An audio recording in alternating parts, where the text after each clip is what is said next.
이 1984년은 남북경제회담이 역사적으로 처음 열린 해였습니다.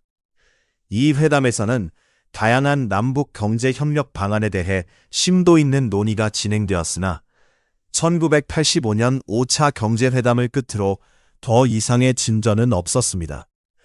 그런 가운데 1988년 노태우 정부는 77선언을 발표했는데 이 선언은 경제인을 포함한 남북 주민 간 교류를 허용하고 남북 교역을 민족 내부 교역으로 간주하는 획기적인 내용을 담고 있었습니다. 이후 1990년대에 들어서면서 북한은 소련의 붕괴로 경제적으로 어려움에 봉착했고 남한 기업들의 투자를 받아 외화를 벌어들이고자 했습니다. 이에 1992년 대우그룹의 김우중 회장은 북한과 협의하여 공단 설립을 계획했고 그렇게 남포공단이 설립되어 1995년부터 가동에 들어갔습니다. 남포공단에서는 의류공장이 처음 가동되기 시작했으나 대우그룹이 유동성 위기에 빠지면서 결국 해체되었고 남포공단 사업은 흐지부지되고 말았습니다. 한편 1998년 김대중 대통령이 국민의 정부를 출범시키면서 남북관계는 점차 호전되었고 곧이어 남북 정상회담이 개최되었습니다. 이 정상회담에서는 남북 공동선언문까지 발표되어 개성공단 건설의 토대가 마련되었습니다. 개성공단은 민간 기업의 요구와 당국의 의지가 맞아떨어진 결과물로 그 중심에는 현대그룹 창업주인 정주영 회장이 있었습니다. 1999년 10월 정주영 회장은 김정일 국방위원장과 공단 건설에 대해 협의하였고 이는 남측 자본과 기술, 북측 노동력과 토지를 결합해 경제협력을 추진하려는 구상이었습니다. 2000년 6월의 제1차 남북 정상회담 직후 김정일 위원장은 정주영 회장에게 개성을 개성공단 후보지로 전격 제안했으며 같은 해 8월 정주영 회장의 아들 정몽원 회장이 주도하는 현대그룹 공단 부지조사단이 개성 지역을 현장 조사했습니다. 이후 현대그룹과 북측 아태평화위원회는 중국 베이징에서 합의서를 체결하여 개성공단 건설에 합의했습니다. 남북 간 합의로 탄생한 개성공단은 서울과 인접해 있어 서울에서 1시간, 평양에서 2시간 거리에 위치한 매우 유리한 조건을 갖춘 도시였습니다. 그러나 현대그룹은 1998년 시작한 금강산 관광에서 수익을 내지 못해 공단 조성에 필요한 자금을 마련하는 데 어려움을 겪었습니다. 결국 2000년 11월 한국토지공사와의 개발 공동사업 시행협약을 체결하면서 정부의 지원을 끌어냈으나 2001년 3월 정주영 회장이 결세하면서 개성공단 조성사업 주도권은 사실상 정부로 넘어갔습니다. 2002년 임동원 대통령 특사는 평양을 방문하여 개성공단 건설을 협의했고 같은 해 8월 서울에서 열린 남북 장관급 회담에서 개성공단이 본격적으로 거론되었습니다. 하지만 중간에 어려움도 많았습니다. 2001년 미국 조지 부시 행정부가 북한을 악의 축으로 지목했고 2002년 북한의 우라늄 농축 의혹이 불거지면서 한반도 정세가 얼어붙었기 때문입니다. 그럼에도 남북 당국은 개성공단 건설을 위해 수차례 당국 간 회담을 진행했고 2003년 6월 30일 역사적인 개성공단 착공식이 열렸습니다. 착공식에 참석한 정몽원 현대하산 회장은 감회를 밝히며 많은 개성 주민의 환대를 받았다고 전했습니다. 이는 1989년 정주영 회장의 방북 이후 15년 만에 이뤄진 큰 성과였습니다. 북측 최양부 중앙특구개발지도총국 부총국장도 개성공단 착공식을 뜻깊은 결실로 평가하며 고려시대 이후 경제 중심지였던 개성에 남북 공동 번영의 장이 열렸다고 소감을 밝혔습니다. 2004년 6월 준공식이 열렸고 같은 해 12월 리빙아트 스테인리스 제품이 첫 생산되었으며 북한의 근로자 고윤옥 씨는 50여 년간 갈라져 있다가 서로 힘을 합쳐 일하게 되어 정말 기쁘다고 말했습니다. 이렇게 개성공단은 남북 교류 협력의 상징으로 자리 잡았지만 남북 관계에 따라 많은 어려움을 겪기도 했습니다. 개성공단에서 근무하던 북한 직원들에게는 초코파이가 간식으로 지급되었습니다. 당시 북한은 직원 급여를 일괄 관리했기에 근로자들에게는 임금보다 초코파이가 더 귀한 선물이었습니다. 하루에 최대 8개까지 지급되었고 이를 더 받기 위해 근로자들은 자발적으로 잔업을 했습니다. 당시 개성공단에서 일하던 홍 대표는 초코파이를 2개 더 주겠다고 하면 작업을 조금 더 하기도 했다고 전했습니다.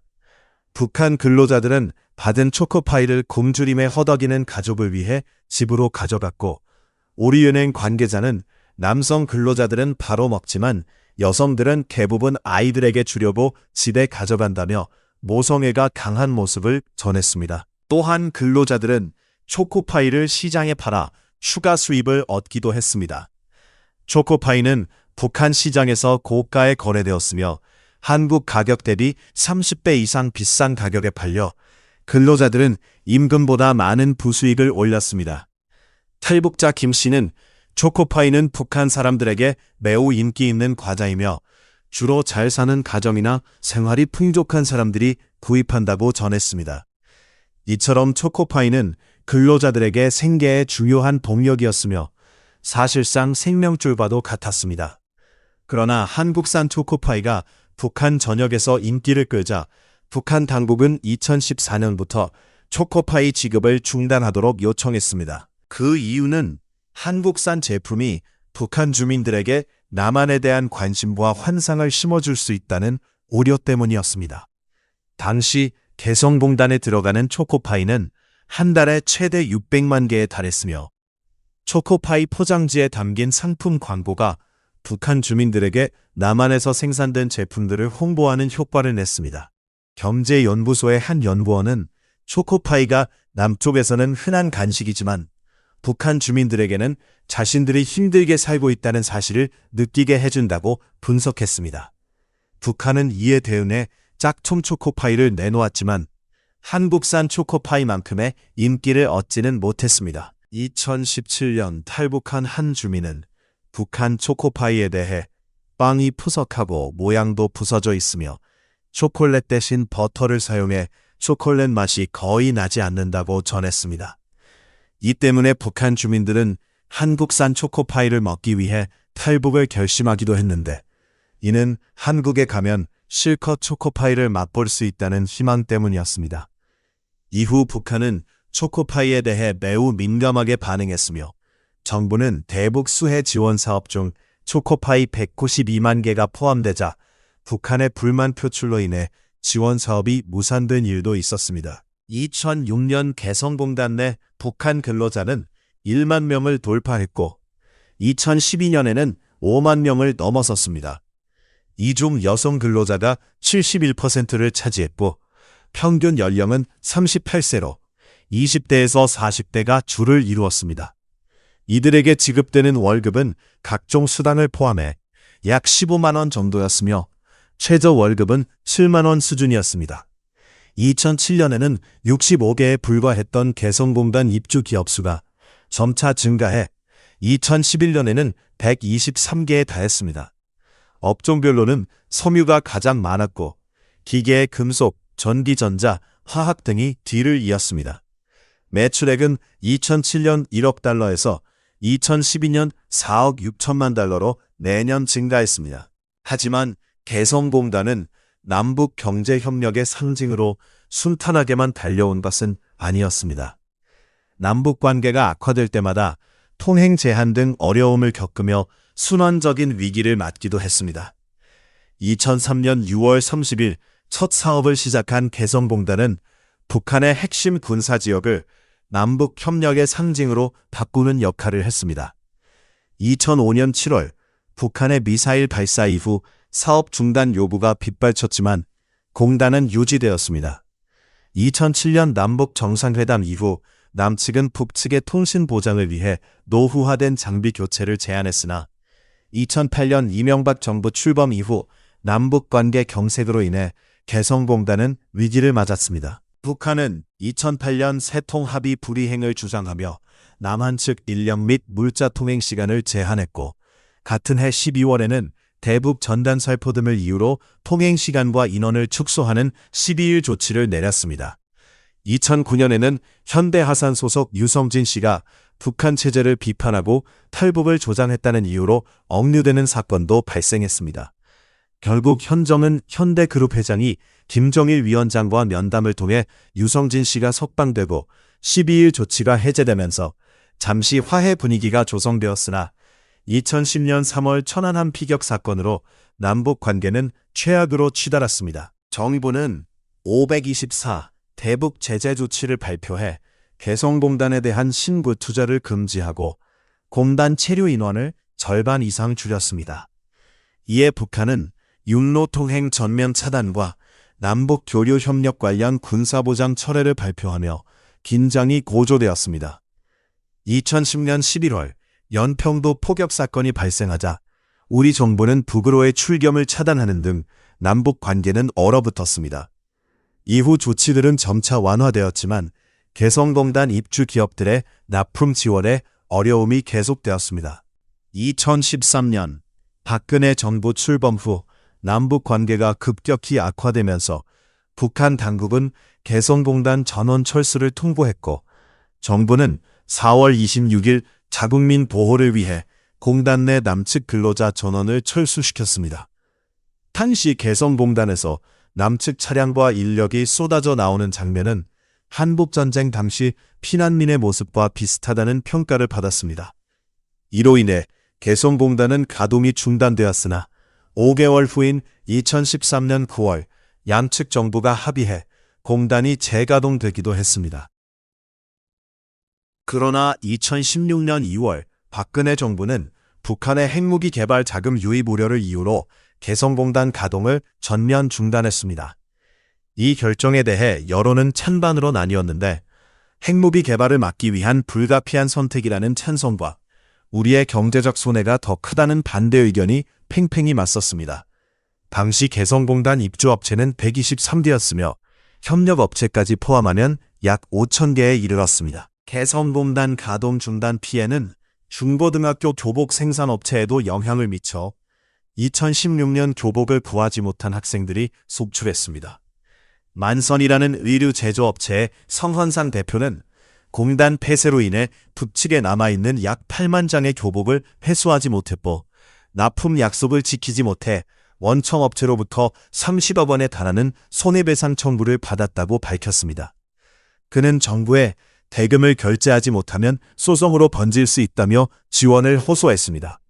신발 제조업체 삼덕통상의 문창섭 회장 역시 큰 위기에 처했습니다. 삼덕통상은 개성공단에서 2,800명을 고용해 연간 300만 켤레의 신발 반제품을 생산하는 최대 기업이었으나 제품 국내 반입이 막히면서 부산 공장 생산 라인도 가동을 멈춰야 했습니다. 원청 업체들도 납품 차질로 피해를 입었으며 이에 따른 추가 비용과 손해배상 청구가 이어졌습니다. 개성공단 기업협회는 원청 업체들의 손해배상 청구에 입주기업들이 어려움을 겪고 있다고 고충을 토로했습니다. 입주기업들은 현지에 남겨둔 제품들이 북한 내에서 유통 판매된다는 보도에 심각한 우려를 표했습니다. 모 공중파 방송은 의류 제품이 평양과 지방 백화점 및 상점에서 유통된다고 보도했으며 미국 자유아시아 방송도 양말과 신발 등 개성공단 제품이 북한 장마당에서 판매되는 것을 확인했다고 전했습니다. 이에 대해 여성 의류 제조업체인 이익 대표는 재고품이 수십억 원대에 이르며 북한 내 유통 가능성을 배제할 수 없다며 우려를 표명했습니다. 입주 기업들은 재산 손실과 거래처와의 갈등으로 심각한 피해를 입었으며 123개 입주 기업의 피해 규모는 고정자산 약 5,900억 원, 유동자산 약 2,500억 원에 달했습니다. 여기에 원청업체의 클레임까지 더해지면 손실 규모는 더욱 커졌습니다. 그러나 정부와 입주기업은 개성공단이 안보정세에 영향을 받는 만큼 안전장치가 필요하다는데 인식을 같이 했습니다. 이를 위해 경제협력사업보험과 교육보험 제도가 마련되었으나 실질적인 보상률은 기대에 못 미쳤습니다. 개성공단 입주기업 중 경제협력보험에 가입한 기업은 고점 자산의 90%까지 약 70억 원을 보장받을 수 있었으나 개성공단 기업협회는 실보상률이 50% 안팎에 불과하다고 주장했습니다. 유동자산 피해 보전은 교육보험에 의존했으나 교육보험 가입 기업은 단 한 곳도 없었습니다. 개성공단 기업협회 김서진 상무는 정부가 유동자산 피해 보상을 예산으로 하겠다는 입장이나 실행 의지는 미지수라며 재보품과 원부자재에 대한 지원 없이는 도산 위험이 크다고 경고했습니다. 이런 상황에서 개성공단 입주기업에 식자재를 공급하던 대표 CCC는 극심한 자금 압박과 스트레스 속에서 자살을 시도하기도 했습니다. 거래처로부터 대금 회수 압박이 이어졌고 입주기업들로부터 받을 돈이 끊겨 직원 월급과 사무실 운영비를 감당할 수 없었던 것이 원인이었습니다. 다행히 부인이 일찍 발견해 목숨을 구했지만 이후 그는 대인 기피증에 시달리며 집 밖을 나가지 못했습니다. 월간 중앙과의 전화 인터뷰에서 그는 사업을 지속할 수 없어 절망감에 빠졌다고 토로했습니다. 한편 미래통합당 윤영석 의원실에 따르면 정부는 입주기업 피해액 7,800억 원 중 74%인 5,830억 원을 지원했다고 밝혔으나 입주기업들은 피해액 산정 자체가 잘못됐다고 지적했습니다. 개성공단 기업협회는 피해액이 9천억 원 이상이며 영업 손실까지 합치면 1조 5천억 원에 달한다고 주장했습니다. 2017년 문재인 정부 출범과 함께 개성공단 기업인들은 다시 희망을 품었고 문재인 대통령과 김정은 위원장이 만나며 남북 화해 분위기가 조성되었으나 개성공단은 여전히 문을 열지 않았습니다. 그 사이 개성공단 입주기업 125곳 중 20여 곳이 폐업하거나 사업을 잠정 중단했고 기업인들은 긴 세월을 힘겹게 견뎠으나 희망은 사라졌습니다. 2020년 6월에는 김여정 노동당 제1부부장이 사전 예고한 대로 개성공단 내 남북 공동연락사무소를 폭파하며 남북 관계는 더욱 얼어붙었습니다. 경제협력의 상징인 개성공단과 직접적인 연락수단인 연락사무소의 폭파로 남북 관계는 미공 속으로 빠져들었고 개성공단 재가동에 대한 기대는 크게 낮아졌습니다. 2024년에는 개성공단 입주기업 지원을 담당하던 개성공단 지원재단이 해산되었습니다. 이 결정에 대해 고영원 통일부 장관 특별보좌역은 북한이 도발을 멈추지 않고 대화에도 나오지 않아 한국 정부의 불가피한 선택이었다고 밝혔으며 남북 공동연락사무소 파괴 이후 재단의 존립 이유도 사라졌다고 설명했습니다. 반면 정기섭 개성공단 기업협회 회장은 남북 상황이 가변적인데 재단을 완전히 없앤 것은 성급한 조치라며 정부가 실질적인 보상책을 마련해야 한다고 주장했습니다. 한때 북측 노동자와 남측 업체 관계자들이 한 공간에서 근무하며 한반도 평화를 상징했던 개성공단은 남북 문제에서 정치와 경제가 별개라는 원칙을 벗어나지 못해 위태로웠습니다. 북한의 도발로 인해 멈췄다 재개됐다를 반복하다가 2016년 박근혜 정부 시절 완전히 문을 닫았습니다. 2015년 에이펙 회의 계기로 남북 경제협력 재개와 개성공단 재가동 논의가 꾸준히 제기되고 있으며 입주 기업들은 한반도 평화 정착과 경협 실행 계획 마련을 요구하는 성명서를 발표했습니다. 실제 조사 결과 개성공단 입주 기업 10곳 중 8곳이 여전히 재입주 희망을 표명하고 있습니다. 과연 개성은 남북 교류의 상징 도시로서 위상을 되찾을 수 있을지, 아니면 남북 갈등이 있을 때마다 협상 카드로 활용되는 과거의 모습을 반복할지 주목됩니다. 오늘의 이야기는 여기서 마무리하겠습니다. 재밌게 보셨다면 구독과 좋아요 부탁드립니다. 지금까지 역사 비디오였습니다.